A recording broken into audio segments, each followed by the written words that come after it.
Há uns anos atrás, acho que Alexandre e o César até estavam nessa viagem. Há alguns anos, quando a gente foi para a inauguração da igreja do pastor Adalberto, a gente foi lá para Foz do Iguaçu, e teve um dos dias que todo mundo foi para o Paraguai fazer compra, comprar muamba.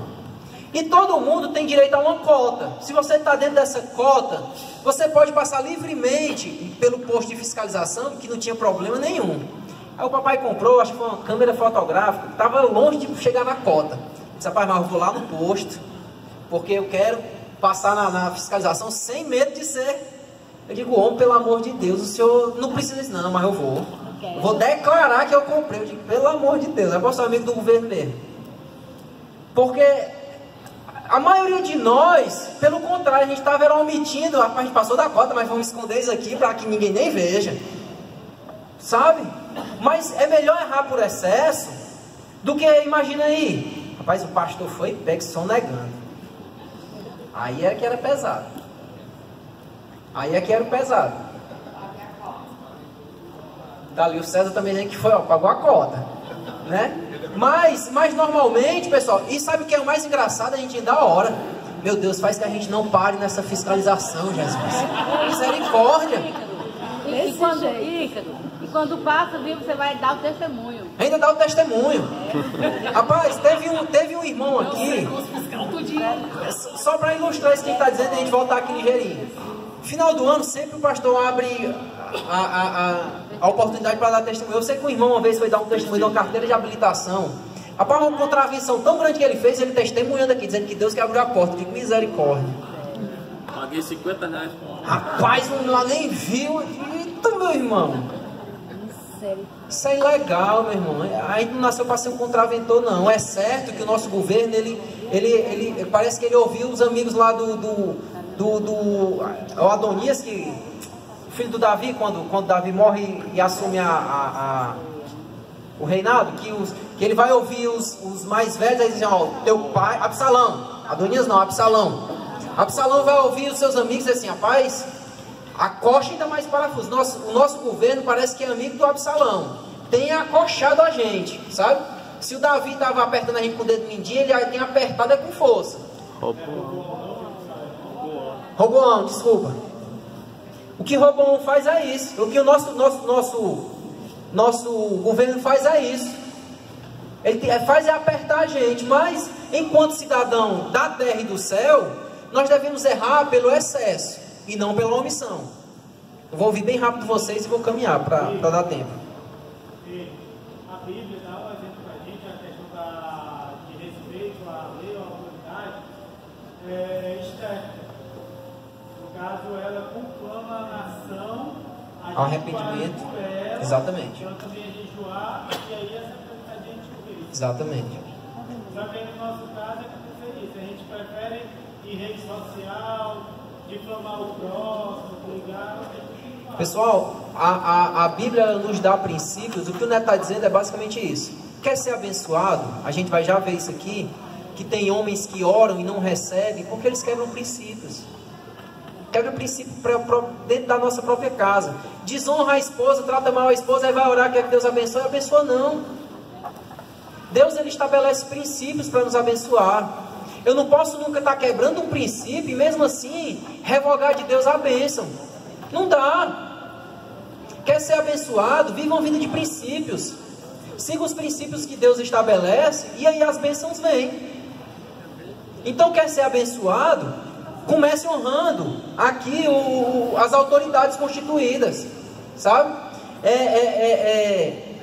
O versículo 17 termina dessa forma. A próxima categoria que Pedro vai orientar o povo a viver de forma íntegra e saber como viver são os servos diante dos seus senhores.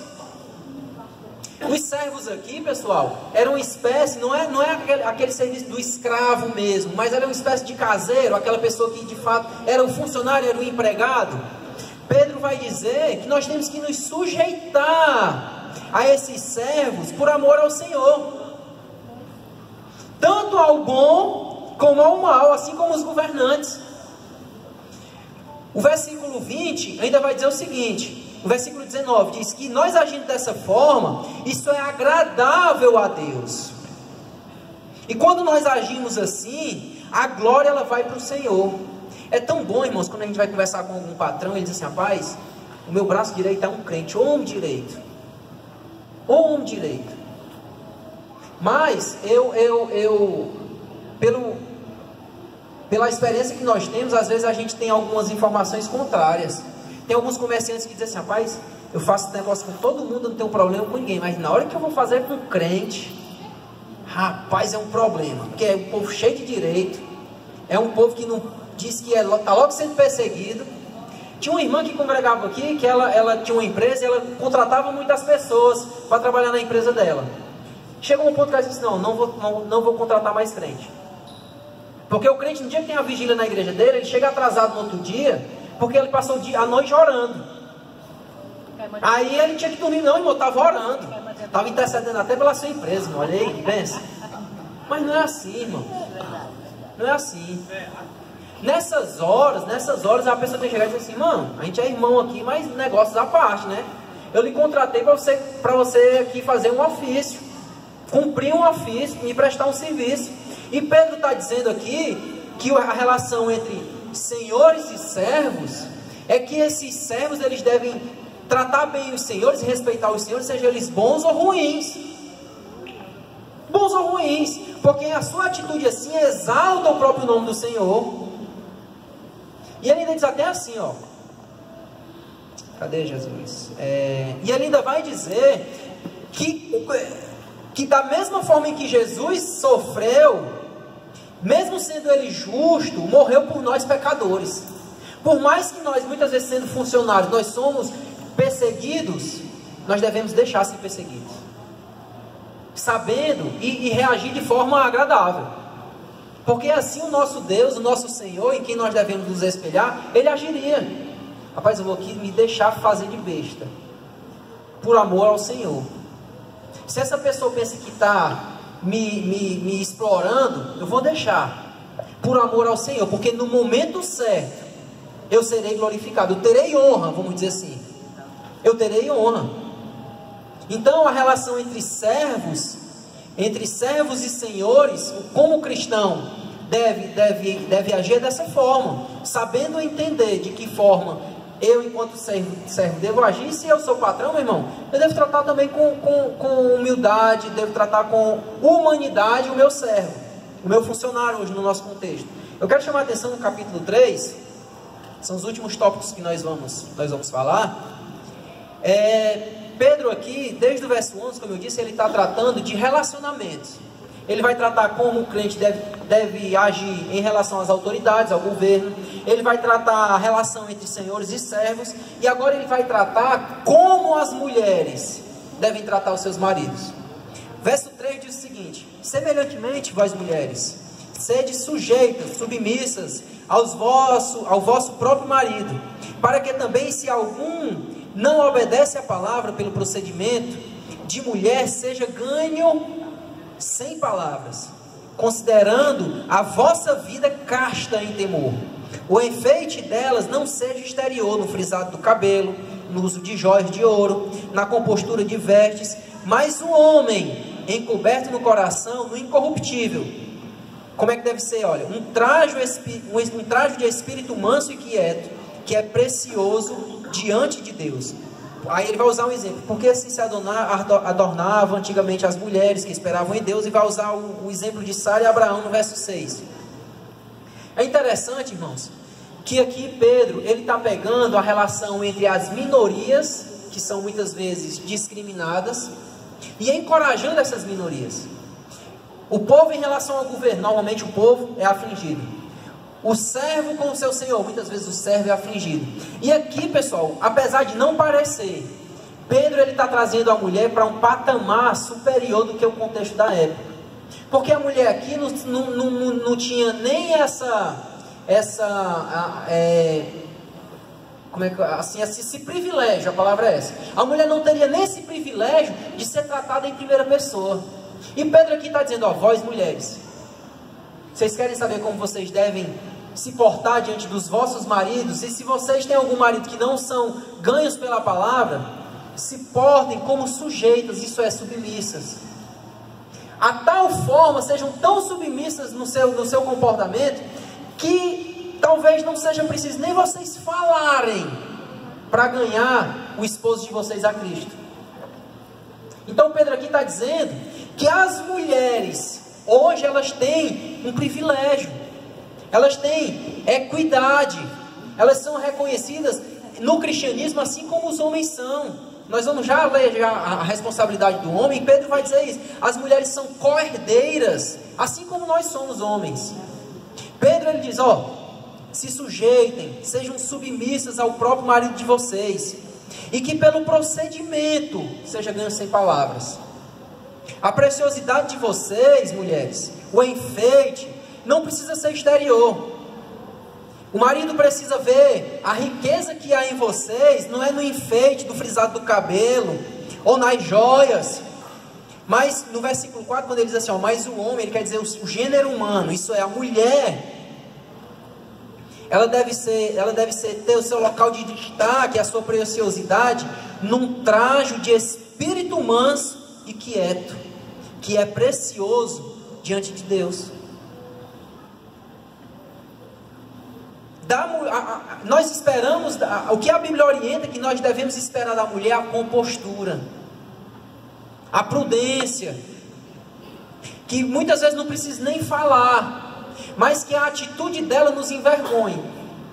Naquele momento que o homem quer humilhar, quer tripudiar, quer de fato ser o carrasco, a mulher só age com submissão.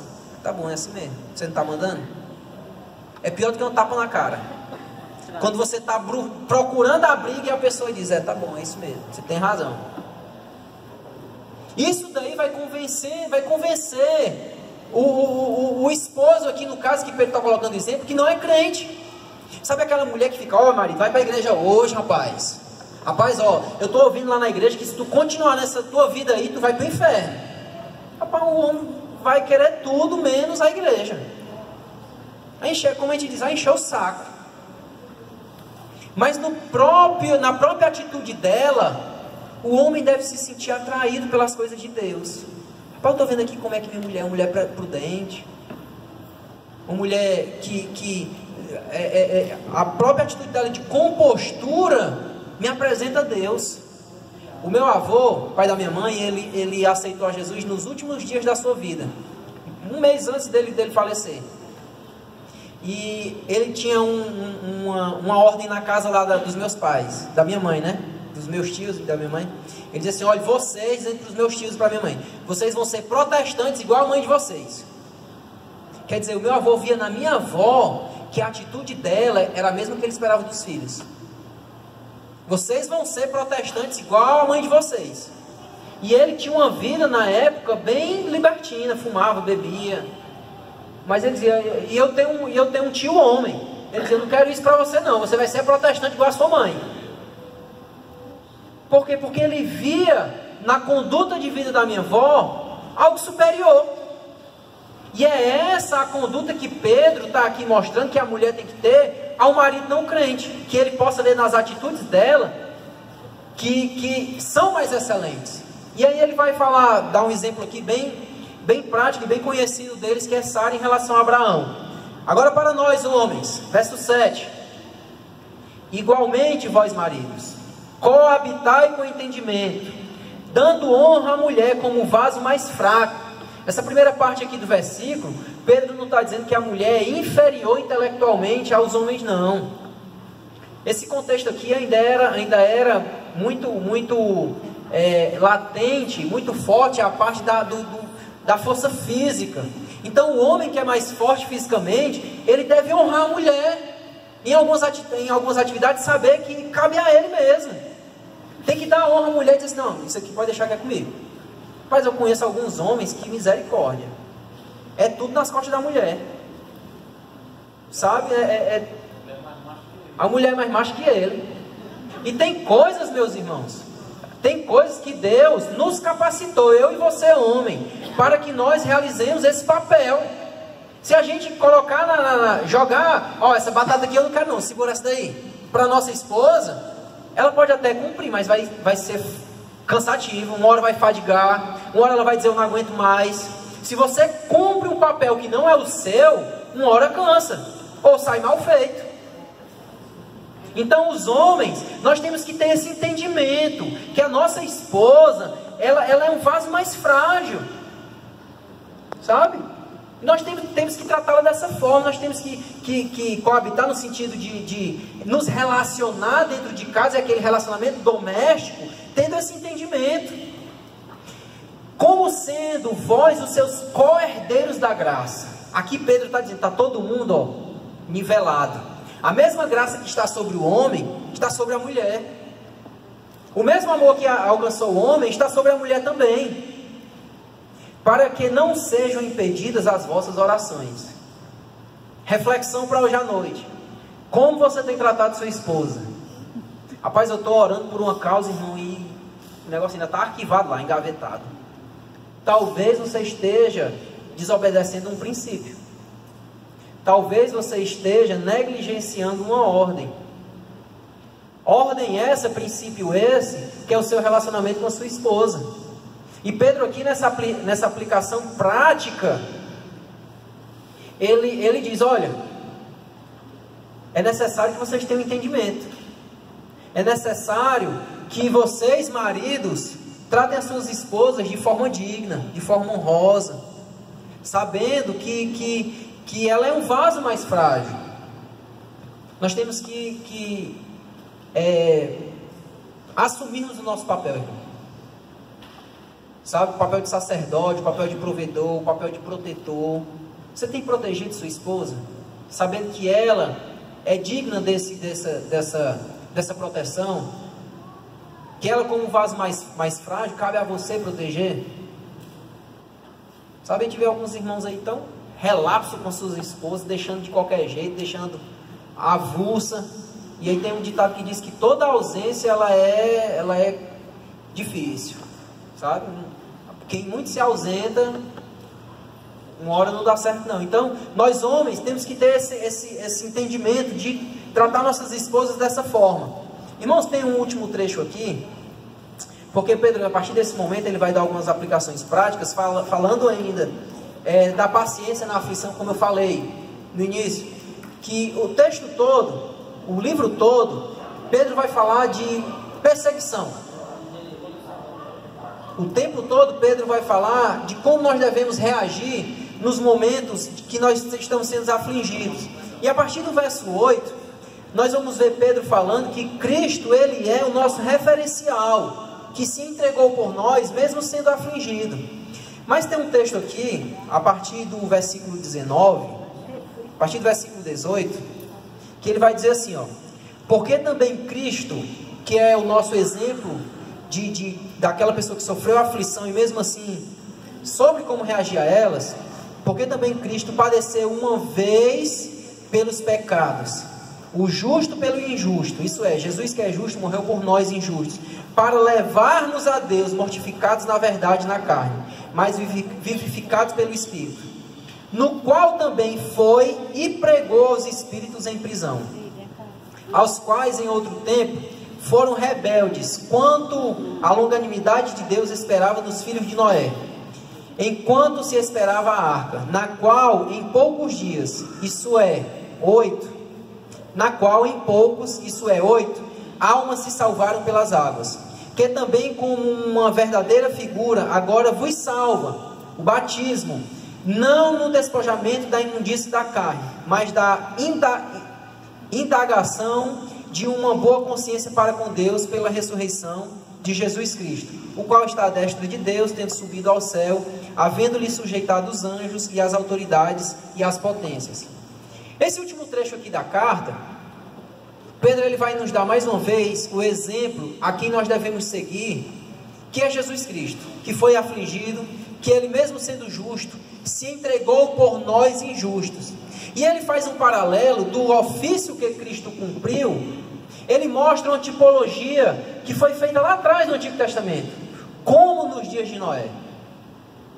Mais uma vez eu vou ler o texto, no qual também foi e pregou aos espíritos em prisão, aos quais em outros tempos foram rebeldes, quando a longanimidade de Deus esperava nos dias de Noé, enquanto se esperava a arca, Muitas pessoas, e a nossa apostila aí na página 31,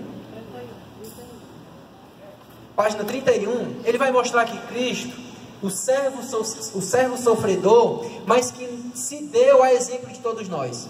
A apostila vai nos trazer e nos mostrar que esse texto, ele tem duas interpretações, tá certo? Existe uma interpretação que a própria apostila, ela dá como correta. Existe uma interpretação que as pessoas têm, mas não tem muito embasamento teológico, por alguns motivos. Primeiro, ele está mostrando que Cristo veio e cumpriu o seu ofício, mesmo sofrendo, mesmo tendo a sua mensagem rejeitada, tá certo? Assim também foi nos dias de Noé, como através do Espírito de Cristo. Vocês lembram, quando a gente estava lá no capítulo 1, dizendo que os apóstolos falavam através os profetas, desculpa, que os profetas falavam através do Espírito de Cristo, que habitavam neles? Ali em Noé, meus irmãos, o próprio Espírito de Cristo também falava pela boca de Noé, anunciando a salvação, mostrando aquela geração que era uma geração corrompida. O próprio Jesus, olha, Jesus diz assim, olha, os dias de hoje, essa geração são como os dias de Noé, em que as pessoas casam-se e se dão em casamento. A geração de Noé era uma geração devassa, era uma geração que se prostituía, que se embebedava e se esqueceu das coisas de Deus.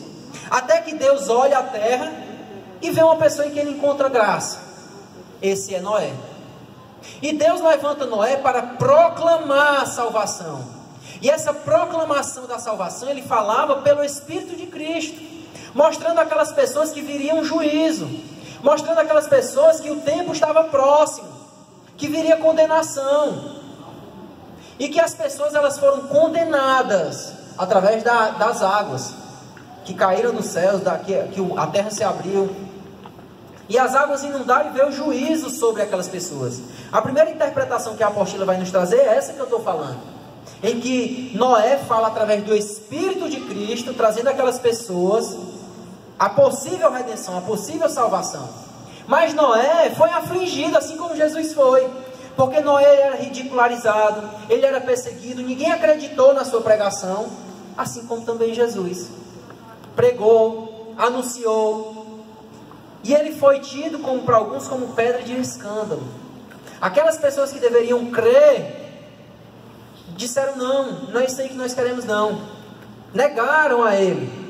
Então esse texto aqui está mostrando Cristo como referência de aflição, como referência daquele que sofre, mas mesmo assim é capaz de se entregar pelo injusto. Mesmo ele sendo justo, ele se entrega pelo injusto. Existe uma outra interpretação desse texto também, que aí vai falar em Gênesis capítulo 6, que existiam os filhos de Deus e os filhos dos homens. Os filhos de Deus se encantaram pelas filhas dos homens, mostrando que aqueles anjos caídos, eles se enamoraram pelas mulheres e coabitaram e tudo. Dependendo dessa interpretação do Gênesis 6, algumas pessoas vão entender aqui que esses espíritos em prisão do versículo 19 são esses anjos que estão aprisionados. E, como eu falei, essa segunda visão, ela tem um embasamento teológico muito complicado, porque aí você vai ter que considerar que anjos têm sexo, considerar que anjos eles têm capacidade de se relacionar. E o próprio Jesus disse que os anjos não casam e nem se dão em casamento. Então essa segunda interpretação é muito esticada para que nós tenhamos como correta. Tem uma outra interpretação que diz que Jesus, quando morreu e foi crucificado, foi lá no Hades e proclamou sua vitória, mostrou que ele seria aquele Messias que tanto foi aguardado. Mas a visão mais ortodoxa, e essa que nós cremos, é que Jesus, como servo sofredor, ele foi afligido, ele padeceu, ele pereceu, mas ele reagiu de uma forma diferente. Mesmo ele sendo justo, ele morreu pelo injusto. Assim como Noé, no seu ministério, no seu chamado, no propósito que Deus lhe levantou, ele cumpriu, apesar das perseguições, apesar das ironias que ele sofria, ele cumpriu mesmo assim, construiu a arca, e através daquela arca, 8 pessoas se salvaram da condenação, que foram as águas, tá certo? O capítulo 5 vai falar das instruções aos presbíteros. Pedro vai dizer que ele é um presbítero assim como eles. Presbíteros nesse sentido aqui é o pastor mesmo da igreja. Nós temos a carta de Pedro aqui como uma carta de característica muito pastoral, porque Pedro está de fato muito preocupado com a saúde espiritual daquele povo. Pedro, ele se mostra também pastor daquela igreja. E as considerações finais, onde nós vamos ver que Pedro escreveu, que ele até diz assim, ó, os da Babilônia os saúdam.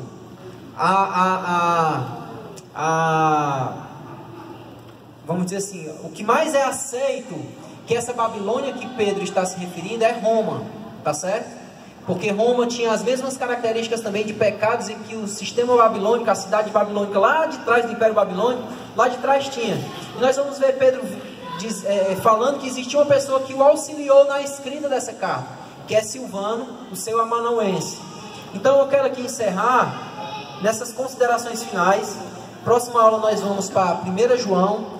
Essa parte aqui dos espíritos em prisão, eu quero ver se na próxima aula, como só sobrou 10 minutos, se na próxima aula eu trago uma coisa mais explicada, para que com certeza vai ter dúvida, que é o texto mais difícil dessa epístola, por terem várias visões teológicas.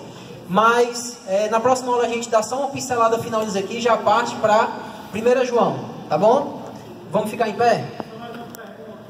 Quando Pedro escreveu essas três Pode.